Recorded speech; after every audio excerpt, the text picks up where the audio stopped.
Good evening, wherever you are joining in from today. This is your morning sales supercharge, and every morning at 8:30 Eastern or 8:32 Eastern, as it is sometimes, I am joining you live here on Facebook, LinkedIn, YouTube, and Instagram to hopefully inspire you and share some ideas and some concepts that will help you grow not just your sales but your life as well. And today I'm going to break from what we've been doing because I've got a message that hit me in the face yesterday. Hit me in the face is strong language. It felt important to share. We'll say it like that. And I want to talk to you today about taking up space. Taking up space. And I'm going to share a little story. And then I want to talk to you about that. By the way, I just want to welcome everyone who's joining live today. Sherry, Dee, Michelle, Jess, Gail, good morning. And if you're joining on Facebook, LinkedIn, or YouTube, please pop me a comment. Let me know you're here. Here's what I want to know too. How much is this topic something that's on your mind right now? This topic of taking up space. So I'll share a little story where Elise learned how to take up more space. Michelle saying, you always know just what I need to hear. Okay, I'm not alone in this. Gail, good morning. Christina on Facebook, good morning. All right, so let me tell you I'll tell you a little story.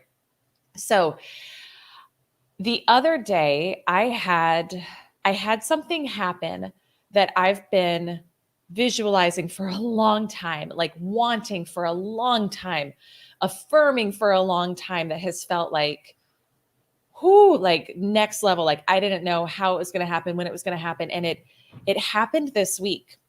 And I'm not going to go into the details yet. I'll share at some point when it's appropriate, but it was like, it was a big deal. It was a big deal. And it was something that I was so excited about. And I was like inside, like I didn't say anything to anybody for a while. And inside I was just like, oh my gosh, like this literally just happened. Thank you so much for the hearts. And I was like, honestly, like tearful in gratitude that it was happening. And I was on a walk with my husband later that afternoon, and we were talking about just different stuff going on in our lives. And I was like, okay, I'm going to tell him now it happened. And I went to tell him, and I was like, I think it was something like between what's for dinner. We were talking about what was for dinner. And then I was like, oh yeah, by the way, such and such happened. Pause due to poor connection. I hope we're okay and coming back. Okay. So if that just paused, it was like, I was talking about dinner. We were talking about what was for dinner. And then I just kind of like slid in, oh, by the way, this thing happened today. And he was like, oh, cool. And I got mad. Mad.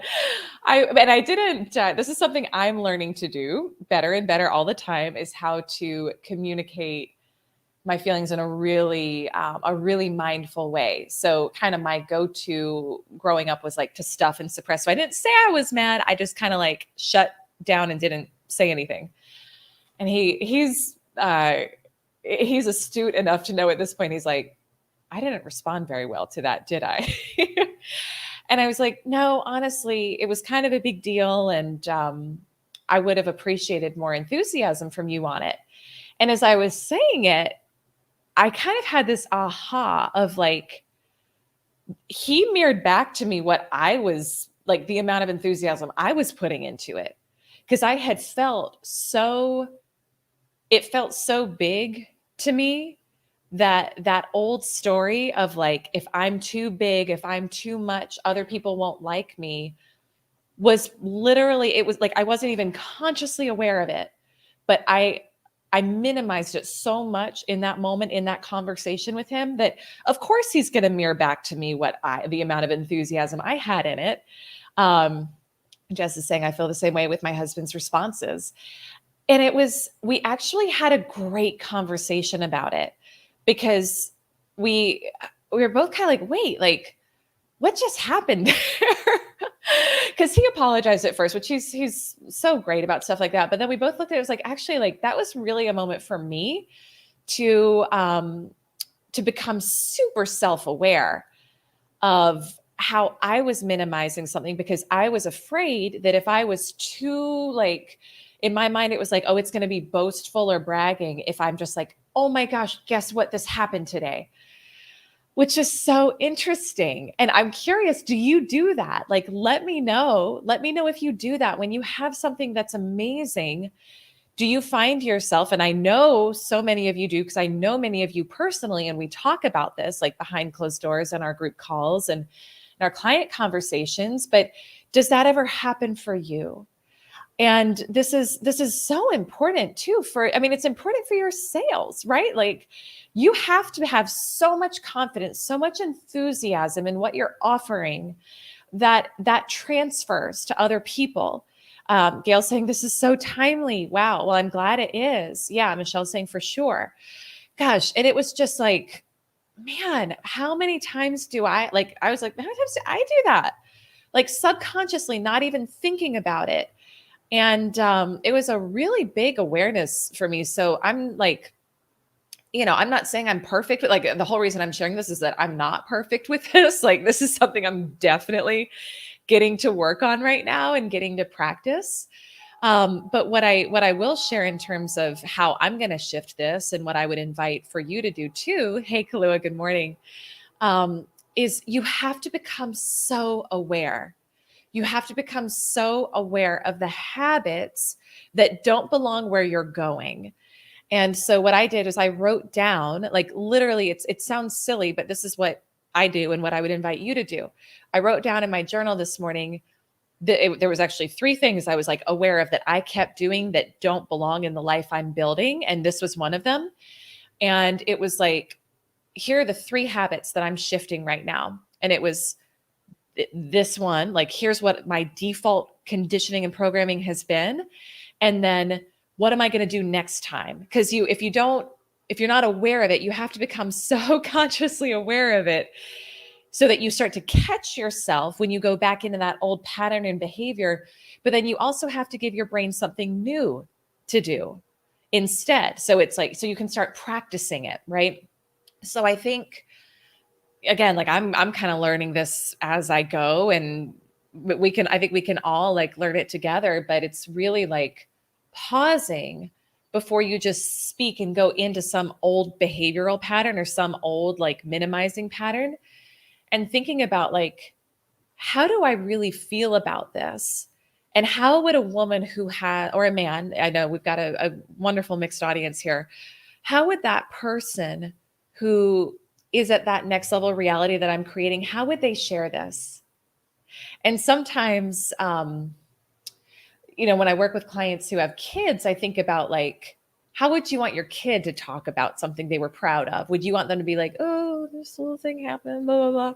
Or would you want them to be like, oh my gosh, guess what happened? This is amazing, right? So sometimes we have to like get out of our own heads about something and think about, if I was coaching someone else on doing this, how would I say it? But that's the message for you this morning. So literally write down in your journal, like, what is that? And if for you, it's also minimizing and downplaying, like mine has been, what have you been doing? Like, what is the old pattern? What's your default? And what are you no longer going to do? What are you no longer available for there? And what's the new pattern you're going to create? And you're going to get so many opportunities to practice it. I promise you, again and again and again. Let me know. Here's what I want to know in the comments. Like, what are your questions on this? Because I saw a number of women sharing, gosh, like this is timely and this is definitely something I do. Where are you bumping up against like minimizing yourself? Is this something that has been something you've been really aware of recently that you're ready to shift? Or is this something that you're like, I honestly haven't even really thought about it much, but it probably is. And then here's actually the other thing. Here's where this is one of my favorite things to do with this audience, is to invite you to brag on yourself in the comments. Like literally, this is so empowering. This is so important that we learn to brag on ourselves, and it's not we've talked about this before, right? But it's not the energy of like, oh, like when someone's bragging from that energy of like, look at me and ego, it's because they're really insecure. So that's not what this is. This is, you're freaking amazing and you've got incredible things happening in your life, and you're afraid to say it or share it because you're afraid it's going to make somebody else feel bad, right? Am I right? Like, and that pattern has to stop. And it's not, I don't know that it's something we like snap our fingers and like flip the switch today, but with practice and with like noticing it and awareness, we can flip it. We can switch it, because I don't know about you, but like the people who inspire me, the people who I aspire to be like, I'm sure there's some part of them that has also struggled with this, but like they share their achievements and their accomplishments in an energy that inspires me. That's like, oh my gosh, yes, thank you for showing up in that way and sharing that happened so that I can now think about doing the same. So we don't help ourselves, and we certainly don't help other people by not taking up space and downplaying and minimizing. Gail is saying bragging on my accomplishments. Yes. And I would encourage you. Here's what I would invite you, Gail. Like, what's one thing that you accomplished this week that you want to brag on? Pop it in the comments below so we can celebrate with you. Michelle, it's always been tough to acknowledge my successes compared to what I envision where I should be. Ooh, that's a good, gosh, I get that. I get that, because it can be like, no matter how far you've come, you still have more you want to go. So in your mind, you're like, well, this happened, but this thing hasn't happened yet. And that even, I get that. Like, this thing that happened for me this week is like, oh my gosh, yes. And there's another, it's part of a bigger, longer term vision. And so I totally get that, where we can be like, well, that other thing hasn't happened yet, so I can't talk about it until then. But here's the thing. And this is where I've been talking so much this week with my female clients and even with myself about, like, when we're creating as women, the feminine thrives on pleasure and is about the journey. And so if you keep saying, I'll do it when, like, I'll celebrate when, you're actually really cutting yourself off at the knees in terms of your power and your possibilities. So we want to learn to celebrate the journey and celebrate the wins along the way, because and this sounds, it's like obvious, but we forget this so often. Like, you literally just have right now. Like, this is it. And when the future happens, it'll be right now too. And you'll have something else that feels bigger for you then. So right now, how are you going to celebrate where you are, and how are you going to share and celebrate yourself and inspire others with where you are right now? Because where you are right now, and think about this, where you are right now was your dream years ago, maybe a couple months ago.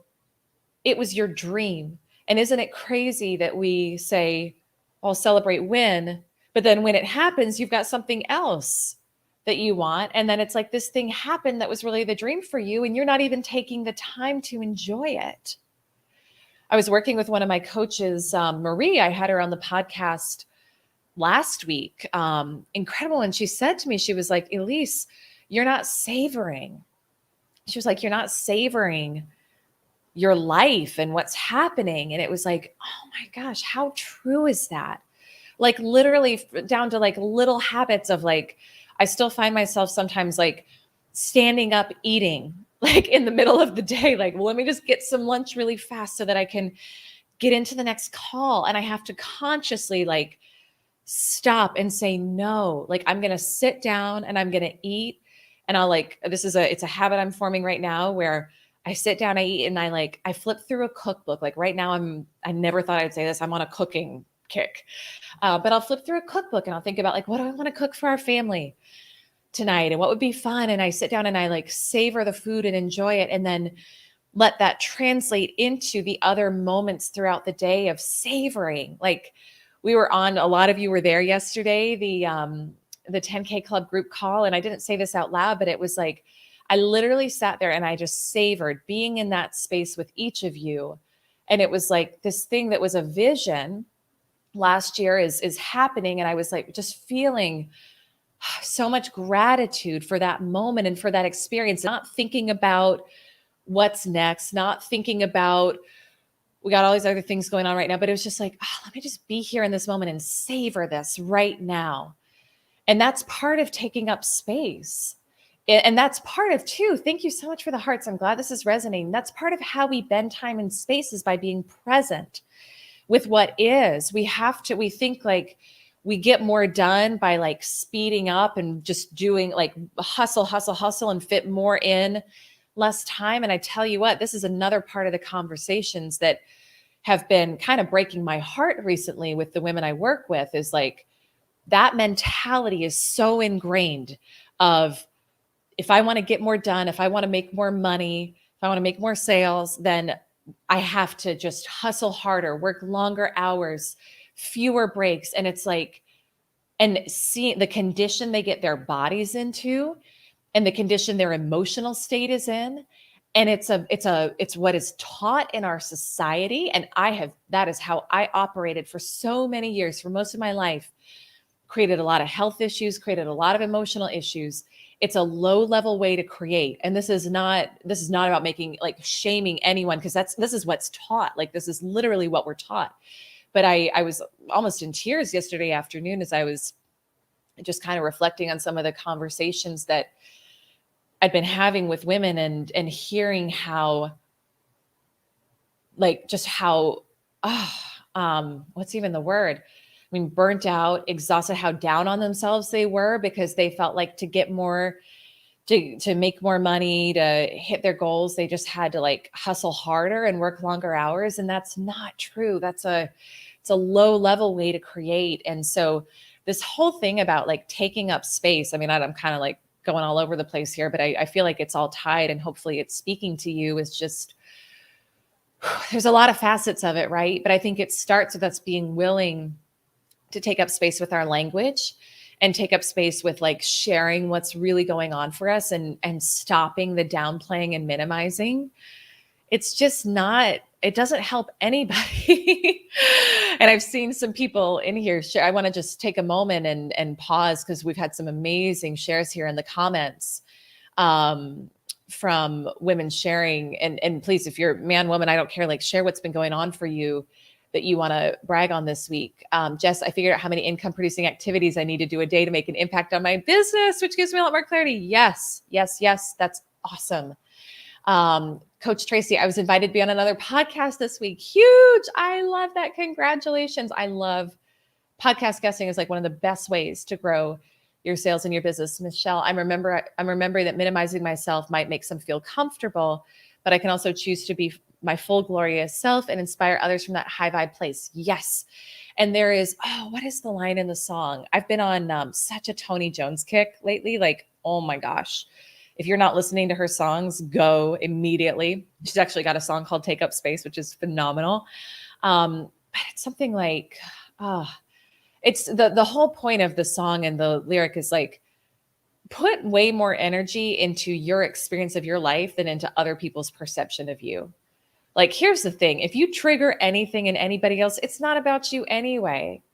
It's about them. You're just a mirror for them of something that they want to do that they haven't allowed themselves to be or do yet. And that's not your responsibility. I get to learn this all the time. Like, I'm sharing this message today because this is a very personal learning for me. But I remind myself of that a lot. And I would invite each of you to remind yourselves of that too. Thank you so much for the hearts. Let me see comments on, all right, Jen is blowing up YouTube. I love it. Let's see here. Oh, I had 3 old clients come back to me because they couldn't live without my talent. Yes, yes, yes, yes, yes, yes, yes. I love that. The biggest takeaway I've gotten from you, and it's so true. Oh, good. Oh my gosh. Well, this was super powerful. Thank you all for just for joining this morning and for the dialogue and the conversation. And so, if you want to just comment, and it's like, what's one thing you're going to do to take up more space today, this week? I'm going to be really aware of when I go back into that old pattern of like not wanting to say something or not wanting to brag, like quote unquote brag on myself, because I think it's going to make someone else feel bad. And it's just that awareness and that practicing again and again and again of how do I share from that, that empowered place, caring way more about how I feel and about the celebration I want to have of what just happened, rather than about what somebody else is potential perception of me could be, which probably isn't even going to be the case, right? Like we make this stuff up in our heads, you know? So that's the invitation, I think, for all of us today. And go listen to Tony Jones. Oh my gosh, it's so good. It's I'm listening to her all day long right now. So thank you so much for the hearts. I'll remind everybody, Sedona is still open for registration. I'm so excited, and so much of the event is about you taking up space, about you reclaiming your power, about, thank you so much for the hearts, about you expanding your wealth, expanding your possibility, because your money can only grow to the extent that you do. Okay. And so as you take up more space, that allows more money to flow in, more opportunity to flow in, more dazzle to flow into your life. So EliseArcher.com/Sedona for that, and would love to have you. Oh, Kristen on YouTube, good morning. Radiate my enthusiasm, no holding back. And you have got, I just love you. That is one of your biggest gifts, is your enthusiasm and your radiance. And so often we hold back our biggest gifts because we can almost be afraid sometimes of how big they are, right? And you just have to, we talked about this on the 10K Club group call yesterday, and then I'll wrap. Like, when you learn to make decisions from the lens of remembering I'm going to die someday, and like getting to the end of your life and looking at, what was I really proud that I did? Or did I hide my gifts? Did I hide my talents? Did I hold back for fear of how it would make somebody else feel? And what do you want to be able to say you did at the end of your life? Right? So this is so important. Tracy saying, God dazzle me today. Yes, I ask for that every morning. That's beautiful. That's so beautiful. All right, my loves. Thank you so much, everyone, for this conversation. We will most likely jump back into Think and Grow Rich tomorrow, unless Elise has another big learning moment between today and tomorrow, which you never know. Those are happening a lot these days. So, so much love. Come join me every weekday morning, 8:30 Eastern, on your favorite social media site, Facebook, LinkedIn, YouTube, Instagram, for our morning sales supercharge. I am so grateful for each and every one of you. If you came in late, go back and watch from the beginning, because I think this is a really important conversation today about taking up space. And I was so glad to have it with each of you. All right. Have a beautiful, beautiful, beautiful rest of your day. Thank you for the hearts. And I will see you tomorrow. Bye for now.